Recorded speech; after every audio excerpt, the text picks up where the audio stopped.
Dark വെബിൽ നിന്ന് മേടിച്ച പ്രോഡക്ട്സിൻ്റെ unboxing കണ്ടിട്ടുണ്ടോ? ഇല്ലെങ്കിൽ ഇപ്പം കാണാം. പിന്നെ ഇത് വാലന്റൈൻസ് ഡേ സ്പെഷ്യൽ അൺബോക്സിങ് കൂടിയാണ് കേട്ടോ.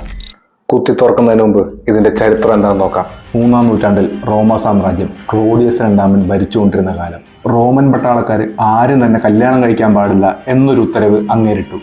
സിംഗിൾ മെൻ ഫൈറ്റ് ബെറ്റർ എന്നായിരുന്നു അയാളുടെ തിയറി. എന്നാൽ ഇതേ സമയം അവിടെ ഉണ്ടായിരുന്ന ഒരു പള്ളിയിലച്ഛനായിരുന്നു വാലന്റൈൻ അച്ഛൻ. വാലന്റൈൻ അച്ഛൻ പ്രണയത്തിലും കല്യാണത്തിലൊക്കെ വളരെ നന്നായി വിശ്വസിച്ചിരുന്നു. അതുകൊണ്ട് തന്നെ സീക്രട്ടായിട്ട് പുള്ളി ഒരുപാട് പേരുടെ കല്യാണം നടത്തിക്കൊടുത്തു. ഇതറിഞ്ഞ് ദേഷ്യം വന്ന ക്ലോഡിയസ് രണ്ടാമൻ അപ്പം തന്നെ പുള്ളിയെ പിടിച്ച് ജയിലിലിട്ട് എക്സിക്യൂട്ട് ചെയ്യാൻ തീരുമാനിച്ചു. എക്സിക്യൂട്ട് ചെയ്ത ദിവസം ഏതാ? ഫെബ്രുവരി 14. കൊല്ലുന്നതിന് മുമ്പ് വാലന്റൈൻ അച്ഛൻ ഒരു കത്ത് എഴുതിയിരുന്നുവെന്നും ആ കത്തിന് അവസാനം ഫ്രം യുവർ വാലന്റൈൻ എന്ന് എഴുതിയിരുന്നുവെന്നും അത് പിന്നീട് വാലന്റൈൻസ് ഡേ ആയി എന്നൊക്കെയാണ് ലെജൻഡ്. പക്ഷേ ഈ ലെജൻഡും ഈ പെട്ടിയും തമ്മിൽ എന്താ ബന്ധമെന്നല്ലേ? വാലന്റൈൻ അച്ഛൻ അന്ന് എഴുതിയത് ഒരു കത്തല്ല, ഒരു ബുക്കായിരുന്നു.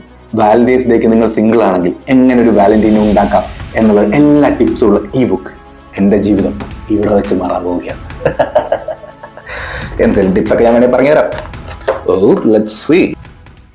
സ്റ്റെപ്പ് 1, ഗ്രീക്ക് ഗോഡിനെ പോലെ ഒരു ശരീരം ഉണ്ടാക്കിയെടുക്കുക. വളരെ സക്സസ്ഫുൾ ആയ ഒരു മനുഷ്യനാവുക. വെറുതെ അല്ല ഇങ്ങനെ തൂക്കിക്കൊന്നത്. ഈ വർഷവും ഹോപ്പൊന്നും ഇല്ല ഗൈസ്. അപ്പോൾ ഹാപ്പി വാലന്റൈൻസ് ഡേ.